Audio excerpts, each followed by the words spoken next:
My name is Sarah, and today we're doing the NaNoWriMo tag. So if you are not aware, November is National Novel Writing Month, and every year in November, thousands of probably slightly crazy people like myself all over the world attempt to write a 50,000 word novel in 1 month. Emily Hornburg, one of my fellow booktubers slash book writers, tagged me in the NaNoWriMo tag. I'm not going to be doing regular updates on my NaNoWriMo stuff unless you guys really want me to. I will mostly be posting about that on Twitter and stuff, which you can follow under the hashtag SarahAnnWrites. But I just thought it would be a really fun tag to share with you guys a little bit more about writing in general and why I love to write my own stories and not just read them. Question number 1. How many times have you done NaNoWriMo? I believe that this is the 4th time. I did it a couple of times in high school, took a break, I'm pretty sure through the entirety of my college career, and then did it again in 2012, but unless I'm just drawing a total blank, I haven't done it since 2012. So if my math is correct, this is my 4th time doing NaNoWriMo. Question number 2. How did you first hear about NaNoWriMo? So I'm not 100% positive. The first time I did NaNoWriMo was back in 2005, which was the start of my junior year in high school, which was before Twitter, before high schoolers had access to Facebook, before social media of really any kind. And so I spent most of my time online through the forums of an online school that I took classes with. So I'm pretty sure that's where I first heard about it. And if it wasn't there, I honestly have no idea. Question number 3. What was the name of the first novel you attempted for NaNoWriMo? I actually found the file for that novel just a little while ago and I never titled it. It was just called NaNoWriMo Novel 2005. So, you know, I was super great with titles, obviously, way back in 2005. Question number 4. Give us a 1-sentence summary of what you're working on this year.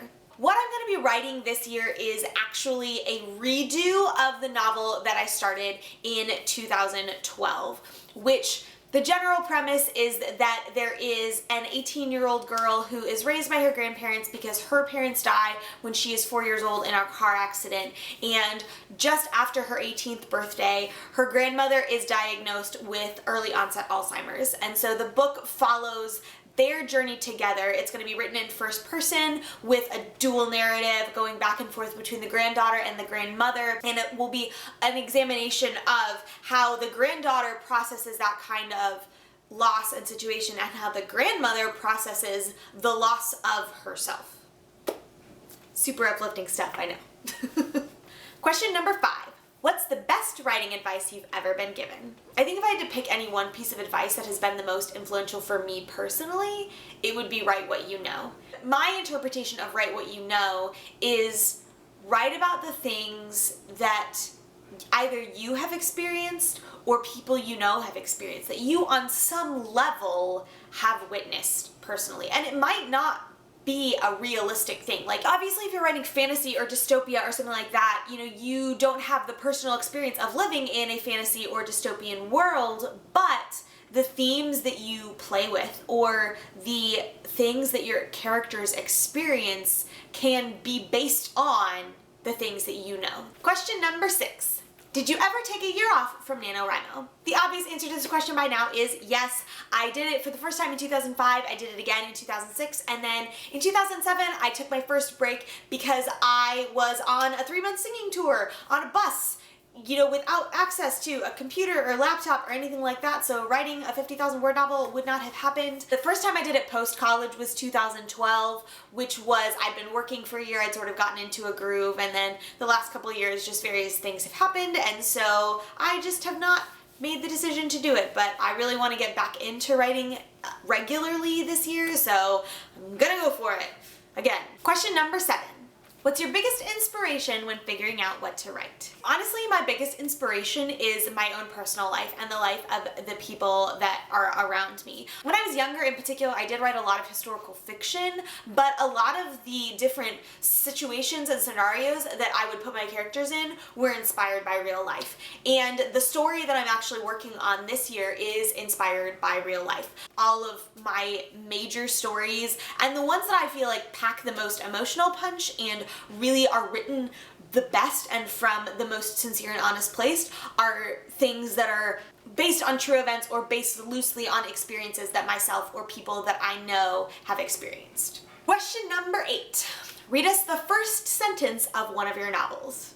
The only other novel besides my 2012 novel, which I am completely revamping, that I was able to find the file for was my 2005 novel, my very first one.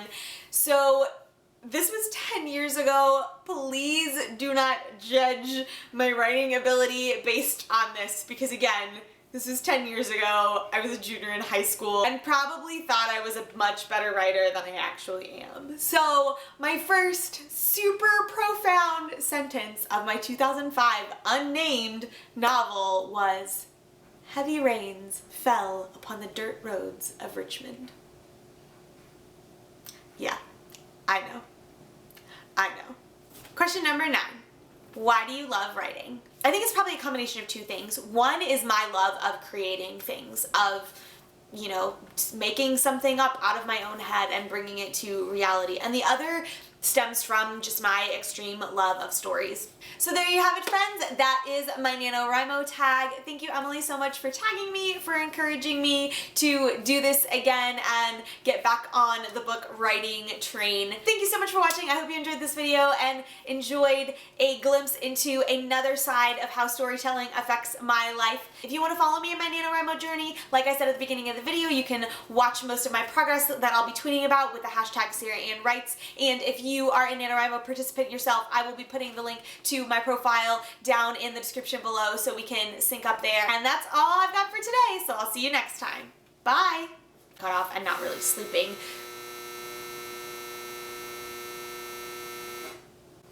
Question number 9.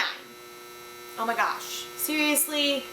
Freaking dryer. Stop making, so much noisy. So many noises happening right now.